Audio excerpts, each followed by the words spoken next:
Hello and welcome. नमस्कार, सत श्री अकाल, स्वागतम, सुस्वागतम। कैम सो।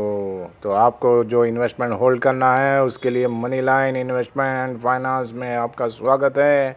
2021 में जो आपको ग्रोथ दिखा सकते हैं, हम आपको फ्यूचर के लिए जो बेनिफिट बता सकते हैं वो हम आपको बताएंगे।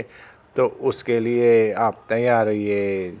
जो पानी से नहाते हैं वो लिबास बदलते हैं, लेकिन जो पसीने से नहाते हैं वो इतिहास बदलते हैं। और कतरा कतरा पैसा जो जमा करके जो बंदा बन जाता है उसको बड़े सेठ साहब कहते हैं। तो इसी के साथ अपनी हेल्थ वेल्थ का ध्यान रखते हुए, इन्वेस्टमेंट करते हुए, जो आप प्रॉपर्टी बनाते हैं, जिसके लिए आप बनाते हैं, जिसका रिटर्न आपको बेनिफिट चाहिए, जो अच्छे टाइम जो रहता है इन्वेस्टमेंट करने का, उस टाइम में आपको अपने दोनों हाथों से जो इन्वेस्टमेंट कर कर के जो बेनिफिट पाना है, तो उसके लिए जो एक रास्ता चाहिए, वो रास्ता इसलिए चाहिए कि आपकी जो इन्वेस्टमेंट का जो बेस्ट मूल्य है, जो बेनिफिट है, वो आपको मिलना चाहिए। तो इसी तरह आपके पैसे का, इन्वेस्टमेंट का जो बेस्ट रिटर्न है और उसका जो बेस्ट फ्रूटफुल रिज़ल्ट है वो आपको मिले। तो हमारी यही शुभकामना है। तो आगे बढ़ते हैं। धन्यवाद।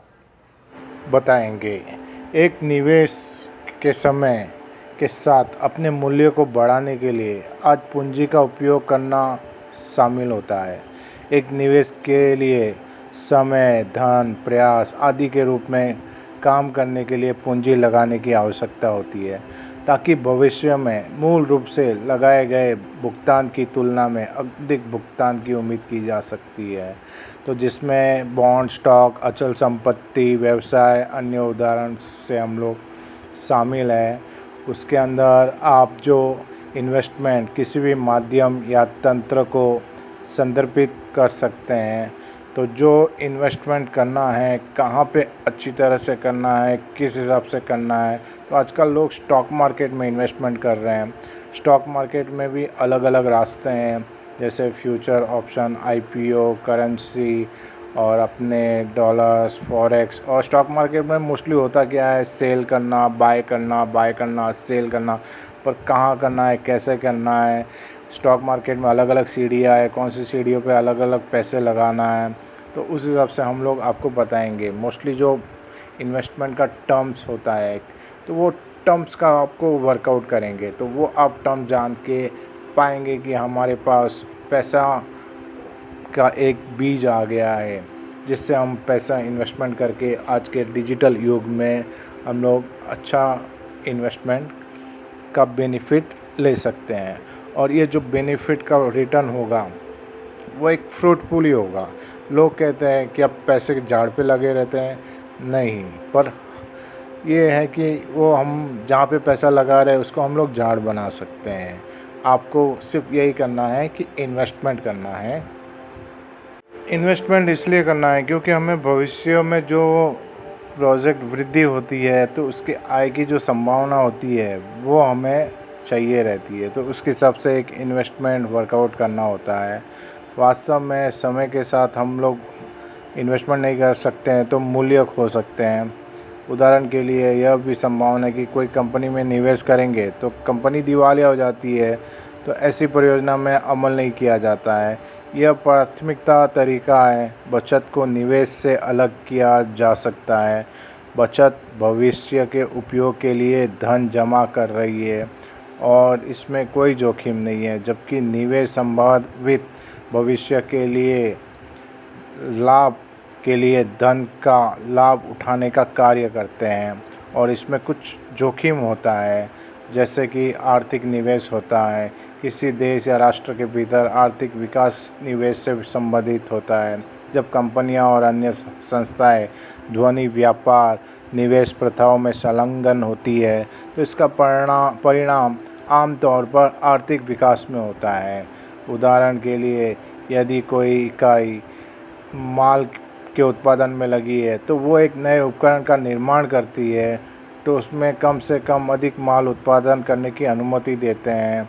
इससे व्यवसाय के लिए माल कुछ उत्पादन बढ़ जाएगा तो दूसरी संस्थाओं की गतिविधियों से उसमें वृद्धि का कारण बन सकता है। तो इस तरह शेयर मार्केट है, तो शेयर मार्केट में जो इन्वेस्टमेंट करते हैं तो मोस्टली हम लोग देख रहे हैं 2002 की जो कंपनियां थी, जैसे हमारे 737 रुपये पे थी, आज वो 80,000 रुपये पे है।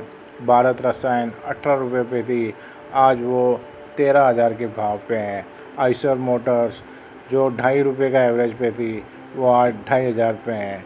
तो इस तरह बीएससी और एनएससी हमारे मार्केट के ट्रेडिंग हब है। इस हब में आज हम बात करेंगे बजाज फाइनेंस की। बजाज फाइनेंस जो आपको कंपनी पता है, राहुल बजाज के द्वारा बनाई गई कंपनी है बजाज फाइनेंस लिमिटेड, जिसका टैगलाइन है हमारा बजाज। ये है हमारे राहुल बजाज कंपनी के चेयरमैन और इनके जो मैनेजिंग डायरेक्टर हैं, इनके लड़के ही हैं। तो इस हिसाब से बजाज फाइनेंस तो आपको पता है पहले बजाज स्कूटर में था, फिर बाद में ये बजाज का ग्रुप से 3 कंपनियां बनी और 3 कंपनियों के अंदर ये बजाज फाइनेंस लिमिटेड आता है। बजाज फाइनेंस लिमिटेड जो है वो कंपनी 1 लाख इन्वेस्टर को 1 लाख रुपए जो इन्वेस्टर थे उन्होंने 77 लाख रुपया बना दिया है, ऐसी एक कंपनी है। और जैसा कि बजाज फाइनेंस एक बहुत बड़ी फाइनेंस कंपनी है जो आम लोगों को उनकी ज़रूरत का सामान खरीदने में सहयोग करती है। बजाज फाइनेंस के ज़रिए कोई भी व्यक्ति आसान किस्तों पर कोई भी ज़रूरत का सामान खरीद सकता है। जैसे कि कुछ लोग ऐसे होते हैं जो एक साथ पैसा इकट्ठा भरकर कोई अपनी ज़रूरत की वस्तु को नहीं खरीद सकते हैं। ऐसे लोगों के लिए बजाज फाइनेंस एक ऐसा रास्ता है जिससे कोई भी व्यक्ति अपनी ज़रूरत को वस्तु खरीद सकता है और धीरे धीरे उसको किस्तों में उसकी रकम वापस अदा कर सकता है। और बजाज फाइनेंस में सबसे बड़ी खासियत यह है कि यहाँ ऑनलाइन सामान खरीदने के लिए 0% ब्याज दर पर भी आप खरीद सकते हैं, मेडिकल हेल्थ भी खरीद सकते हैं। और बजाज फाइनेंस जो है इंश्योरेंस का भी बिज़नेस करती है, बजाज फाइनेंस कार्ड भी है। तो बजाज फाइनेंस कार्ड के द्वारा उपभोक्ता को बजाज फाइनेंस कार्ड बनाकर दिया जाता है। बजाज फाइनेंस कार्ड आसान किस्तों पर सामान खरीदने के लिए जितना फ़ायदेमंद है, उतना ही जीवन में इसका बहुत फ़ायदा होगा। अब आप चाहे कोई भी सामान किस्तों पर ख़रीदो या किस्त से ख़रीद कर सकते हो। 50 प्लस ये जो होम अप्लाइंसेस है वो भी आप फाइनेंस पर ले सकते हो।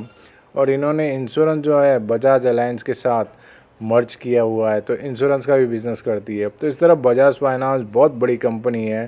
तो आज का बजाज फाइनेंस का जो शेयर का भाव है 7,732 रुपया भाव है। एक ज़माने में ये जो शेयर हुआ करता था वो तकरीबन 200 रुपये के आसपास हुआ रहता था। आज 4,66,000 करोड़ की कंपनी है। ये साल 3,000 रुपये से लेकर ये 8,000 तक आई है। 200 दिन का जो इसका मूविंग एवरेज है वो 5,870 रुपया है। और इसका जो ईयरली रेवेन्यू है वो 2,000 करोड़ का है। और नेट प्रॉफिट 2,000 करोड़ का है। EPS 77 करोड़ का है। BVPS 400 करोड़ का है। ROE 10 करोड़ का, 11-12 करोड़ का आसपास है। और डेप जो है थोड़ा है 3% के आसपास। और इक्विटी जो है 56% प्रमोटर के पास है। बजाज फाइनेंस NSE BSE में है। 86% लोग बाय के लिए बोल रहे हैं, 14% सेल होल्ड के लिए बोल रहे हैं, यानी कोई सेल के लिए नहीं बोल रहा है। तो इस तरह ये भी एक कंपनी जेम्स है मार्केट में। जैसे बड़ी बड़ी कंपनियां हैं उसी तरह ये भी कंपनी लिस्ट में है। बहुत सारी कंपनियां फॉरेन के साथ कोलैबोरेशन है, ये भी कोलैबोरेशन करती है। प्लस डार्क साइड कंपनी जो लॉस देती है वो नहीं है। तो आप सीधे सीधे अपने रास्ते पे चलिए, इन्वेस्टमेंट के रास्ते पे चलिए और अपने आप भी मेहनत कीजिए और अपने पैसों को भी मेहनत कराइए। और अपने जो ड्रीम्स कार वगैरह है, जो अपने ड्रीम्स हैं वो आप पूरे कीजिए। ड्रीम्स में कार में के साथ साथ अपने ड्रीम्स होम्स भी लीजिए और पैसे कमाइए। पूरी दुनिया आगे बढ़ रही है, तो दुनिया के साथ साथ आप भी आगे बढ़िए। और हमारा तो मकसद यही है कि आपका जो इन्वेस्टमेंट का पोर्टफोलियो है वो आपका बढ़ता रहे, आगे चलता रहे, आप ग्रोथ करते रहे। तो इसी तरह मनी लाइन इन्वेस्टमेंट फाइनेंस देखने के लिए बहुत बहुत धन्यवाद। जो शेयर आपको होल्ड करना है वो आप होल्ड कीजिए और ग्रोथ पाइए। Money line investment and finance देखने के लिए धन्यवाद। कुछ सजेशन है तो बताना, और उसके लिए बहुत बहुत thank you. Subscribe, like, comment कीजिए। Thank you.